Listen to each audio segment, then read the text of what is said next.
Bonjour à toutes et à tous et bienvenue pour ce troisième tutoriel qui vous est présenté par l'association Horizon Multimédia en partenariat avec l'Agence régionale de la santé PACA. Ce tutoriel portera sur être parent à l'ère du numérique et plus précisément comment installer un contrôle parental sous Google Chrome. Être parent aujourd'hui, c'est comprendre que sur Internet, il peut y avoir des contenus inappropriés. Or, un enfant doit pouvoir découvrir Internet en toute tranquillité. C'est pourquoi le contrôle parental, en complément de la surveillance d'un adulte, peut être une des solutions. Regardons maintenant comment installer un contrôle parental. Dans un premier temps, ouvrez votre navigateur Google Chrome. En haut à droite, vous allez avoir un petit bouton rond avec un petit personnage. Cliquez dessus. Cliquez sur Connexion à Chrome. Globalement, si vous voulez mettre en place un contrôle parental sous Google Chrome, il va vous falloir une adresse Gmail. Si ce n'est pas le cas, créez-en une. Dans le cas contraire, vous en auriez une. Cliquez sur Suivant. Entrez votre mot de passe. À ce moment-là, vous vous connectez à Google Chrome pour le processus de création du contrôle parental.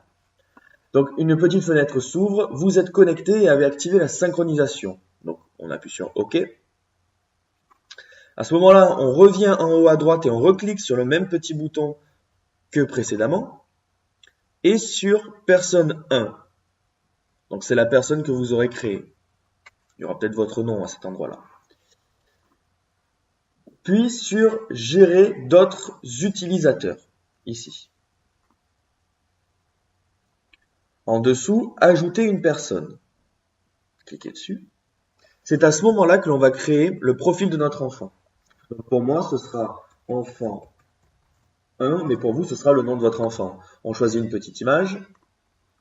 Et surtout, on n'oublie pas d'appuyer sur Superviser cette personne pour contrôler et afficher les sites web qu'elle visite depuis votre compte Google. En fait, ça va être une synchronisation de tous les sites sur lesquels il ou elle va aller. Cette synchronisation, elle est importante car vous allez tout recevoir. Ça va être des comptes rendus finalement. Donc on clique Superviser cette personne. Et là, on choisit le compte qui va superviser.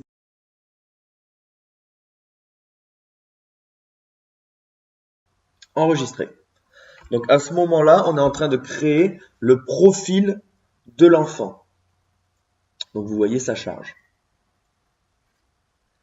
Donc là, vous voyez bien qu'on tombe sur l'interface de gestion de l'enfant. Donc cliquez sur Enfant 1, qui est ici. Et là, vous arrivez sur l'interface que je vous disais précédemment. Donc ici, Enfant 1 supervisé, donc ça c'est les informations relatives à l'enfant. Ici, les autorisations que vous leur aurez données. Là, les demandes qu'ils vont vous faire, parce qu'effectivement, on va le voir, si vous bloquez YouTube, comme dans l'exemple qu'on va effectuer, et que eux souhaitent y aller. Ils ont la possibilité de vous demander un accès à YouTube, directement. Donc vous faites office, entre guillemets, de référent par rapport aux sites internet sur lesquels ils veulent aller. Et ici, vous avez l'activité globale de votre enfant. Donc, vous pouvez voir tous les sites qu'il aura consultés. Donc, comment mettre une autorisation? Donc, ici, cliquez sur Gérer. Donc, ce que l'on va faire, c'est mettre le site internet YouTube ici. Voilà.